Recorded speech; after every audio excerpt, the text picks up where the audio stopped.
వర్మ గారు వచ్చారు ఇదంతా దిగారు సార్. 3 పడిగా చంటి పిల్లలతో ఉన్నామండి. తిండి తిప్పలు లేవండి. మా మూగోళ్ళు ఏటకి వెళ్తే కొడుపులతో నిండవండి. మాకు ఈ పరిస్థితి ఎలా ఉందండి. తిండి కానీ 3 బట్టి ఇంట్లో ఉండిపోయామండి. ఏ అధికారం కానీ పిల్లలు ఎలాగున్నారు, పెద్దలు ఎలా ఉన్నారు, పిల్లలు ఉన్నారు. తిండి కానీ తిప్పలు కానీ ఏమైనా మా పరిస్థితి లేరండి. ఏం చేద్దాం అనుకున్నారండి. ఓట్లకి అయితే రాండి గుమ్మనికి వచ్చేస్తున్నారు. ఏమైనా ఇస్తున్నారండి. ఆదుకుంటున్నాం అంటున్నారు. ఇప్పుడు ఆదుకోలేదండి. ఒక నీళ్ళు ఎలా చూడండి. మా ఇల్లు ఎలాగైపోయా. ఏంటి మా పరిస్థితి ఏంటి, మా అధికారం ఏంటి. ఓట్లకి అంతా ఎలాగ అడుగుతున్నారు. అమ్మ బావ అని అడుగుతున్నారు. మాకేమైనా పట్టించుకునే పద్ధతి ఉందా. మా మొగోళ్ళు చచ్చారా బతికారా, ఆడ మొగలు కానీ పిల్ల పీసు కానీ ఎవరైనా పట్టించుకున్నారా. ఎవరు పట్టించుకోలేదండి. 2 ఏళ్ళు 3 పడిచి మా కడుపులో కాలిపోయి పిల్లలతో అలా ఉంటామండి. ఇదిగో చూడండి. ఇప్పుడు ఇంజిన్ ఎప్పుడు నుంచి తోడుతున్నారు, నీరు పోతుందా. నిలిచండి ఇంజిన్ చూడండి అనవసరమండి. అదిగోండి అది వెళ్తుంది, అది వస్తుందండి గంగ.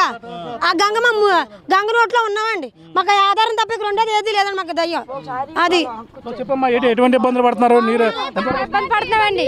తింటాక కదా అవట్లేదు. చిన్నపిల్లలతో చాలా బాధపడుతున్నాం.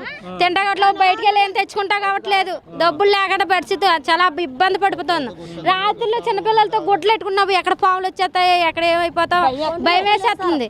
ఎలా బతితాం, ఎలా ఉంటే పిల్లలు బయట కదా లేదు మూసేసారు మునిగిపోయి. వస్తున్నారండి చూసిపోతున్నారు. అంతవరకు లోనికి వచ్చి కూర్చోవట్లేదని పెద్దోళ్ళు వస్తున్నారండి. పెద్దోళ్ళు అటోళ్ళు వస్తున్నారు. ఆ లోనికి రమ్మంటే సార్ లోనికి రండి సార్ మా పరిస్థితి బాగాలేదని అస్సలు రావట్లేదు సార్. పై నుంచి చూసుకుపోతున్నారు.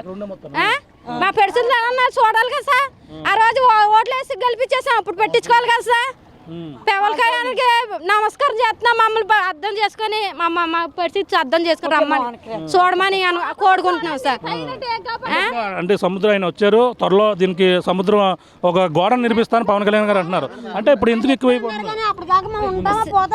సార్. మాది రంగంపేట. ఇక్కడికి వచ్చాం మునిగిపోయి ఇలా ఉన్నాం. మాకు ఇల్లు స్థలాలు ఇవ్వట్లేదు సార్. మొత్తానికి ఇల్లు స్థలం లాగా అద్దె కొంపల్లో తిరుగుతాం. ఎన్ని కొంపలని తిరగం సార్. అలా తిరుగుతూ ఉంటున్నాం సార్ మేము.